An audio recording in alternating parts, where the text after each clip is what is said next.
है कि कहीं कोई ऐसे प्राचीन मूल ग्रंथों में ऐसा कथन आया है कि कोई जैन धर्मावलंबी, कोई जैन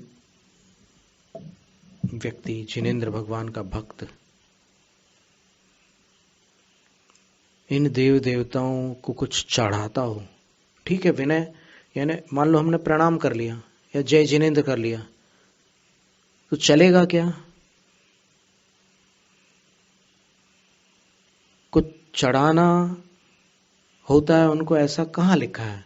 तो एक तो अपन पढ़ चुके हैं कि यज्ञांश दान पूर्वक सम्यक दृष्टियों द्वारा वे शासन देवता, जो जैन शासन के अधिरक्षक हैं, वो सम्मान करने योग्य हैं, पूजन के योग्य हैं। माननीय सुदृष्टि भी, माननीय का अर्थ होता है क्या है? सम्मान के योग्य। और सम्मान कुछ भेंट करके करते हैं तो उस भेंट करने का नाम पूजा कहलाता है। अब ये पूजा, जैसे अनर्घ्य पद प्राप्ति के लिए जो पूजा होती है वो अलग होती है, और ये पूजा अलग होती है।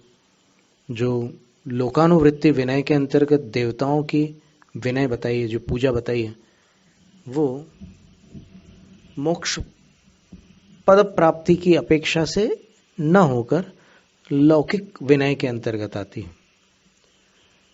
तो ऐसा कहीं प्राचीन ग्रंथों में उल्लेख है क्या? मूल गाथा में कहीं ऐसा आया है कि कोई यक्ष, नाग कुमार आदि को कुछ चढ़ाया जाता हो? तो उसका समाधान है, गाथा 425 मूलाचार ग्रंथ की है। तो उसमें देवों के उद्देश्य से पकाया हुआ द्रव्य साधु को आहार में लेना उचित नहीं है, ये लिखा है। यानी वहां पर 16 उद्गम दोषों का वर्णन है। उसमें से प्रथम दोष जो है वो यही है, औद्देशिकम सूक्ष्म दोषम अपि। औद्देशिक दोष, जो जिसको उद्दिष्ट दोष कहते हैं, शास्त्र में तो औद्देशिक नाम दिया है मूलाचार ग्रंथ में, वह सूक्ष्म दोषम अपि, सूक्ष्म दोष है, तब भी परिहर्तु कामः प्राह। ग्रंथकार जो है उसको भी छुड़वाना चाह रहे हैं कि भाई अब सूक्ष्म दोष है तो फिर उसको क्यों पाल के रखो, उसको भी छोड़ो। तो उसको छुड़ाने के इच्छुक आचार्य भट्टकेर स्वामी कहते हैं, देवद पाषंडट्ठम, 425 नंबर गाथा है मूलाचार की। फिर उसकी व्याख्या में आचार्य वसुनंदी सिद्धांत चक्रवर्ती लिखते हैं, देवता नाग यक्षादयः। देवताओं में कौन कौन आएंगे? नाग कुमार और यक्ष। नाग का अर्थ यहाँ पर तिर्यंच गति वाले नाग नहीं है, यहाँ पर देव गति वाले जो नाग कुमार हैं, भवनवासी देवों में होते हैं, वे आएंगे। तो नाग यक्षादय। पाषंडा जैन दर्शन बहिर्भूतानुष्ठानालिंगिनः कृपणका दीन जनाः तन्निमित्तम निष्पन्नम भोजम तदौत्तेशिकम। इन सब के लिए बना हुआ जो भोजन होता है कि भाई ये हम इन देवताओं को चढ़ाएंगे, और ये जो भी ऐसे दीन जन आएंगे या फिर ऐसे बाहर के लोग आएंगे उनके लिए देंगे। तो उस भोजन में से अगर साधु को देते हैं, जैन साधु को, तो फिर दोष लगता है, क्योंकि वो उद्देश्य पूर्वक बना था, उनके निमित्त से बना था। अब उनके निमित्त से बने हुए भोजन में ये नाग यक्ष देवों की भी बात आ रही है। तो इसका अर्थ है कि नाग और यक्ष देवों के लिए भी कोई ऐसी चढ़ाने योग्य वस्तु देते हैं, बनाते हैं घर पे, और उनको खिलाने के लिए तो नहीं बनाते। कोई भी जैन देवों को भोजन खिलाता है क्या? क्यों? क्योंकि उसको पता है कि देवलोग तो अमृत आहार करते हैं, वो इन चीजों को खाते ही नहीं, पर उनको भेंट करते हैं अपन, उस हिसाब से। इसके बाद फिर 431 क्रमांक गाथा में, जक्षयर्णागाधीनम बलिशेषम सो बलित्तिपण्णतम संजद आगमनठम बलिकम्बम वा बलिम जानी। 46 दोषों में ये सारा वर्णन आता है।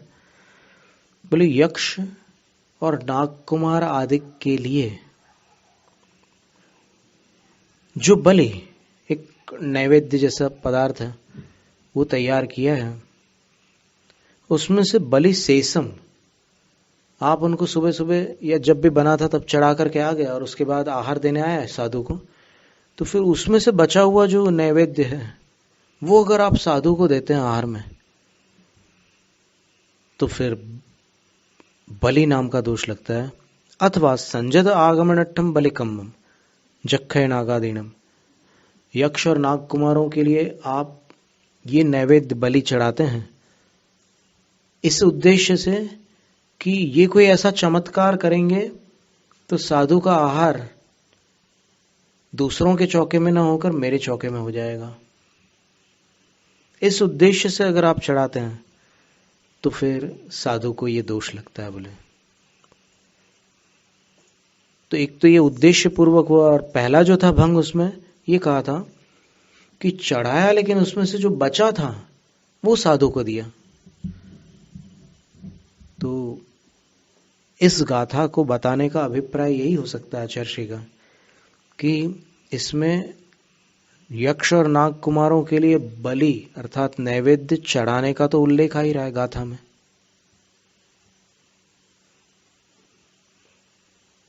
अगर उनके लिए कुछ भी चढ़ाना मिथ्यात्व होता अथवा वर्जित होता सर्वथा, तो फिर 46 दोषों में से ये दोष तो गायब हो जाता है, इसकी जरूरत ही नहीं पड़ती। इसकी क्या आवश्यकता थी फिर इसमें से एक ही भंग बनता कि भाई उनके आगमन के लिए चढ़ा दिया, साधु मेरे घर आ जाए तो वो कुछ चमत्कार कर दे तो उसके लिए चढ़ा दिया। लेकिन जो उनको चढ़ाते हैं रेगुलर नित्य क्रम में जो चढ़ाते हैं उनको, उसमें से जो बचा हुआ है उसको देने पर जो साधु को दोष लग रहा है, वो दोष तो कभी उत्पन्न होगा ही नहीं। अगर आप चढ़ाने का बिल्कुल मना कर दोगे तो वो बात कभी घटित ही नहीं होगी। तो इस गाथा से ये बात समझ में आती है कि उनको भी चढ़ाया जाता है, उनको भगवान जिनेंद्र मान करके नहीं चढ़ाया जाता। वो जिस भूमिका में है उनको वैसा ही मान करके उनके योग्य सम्मान पूर्वक जो चढ़ाना है वो चढ़ाया जाता है।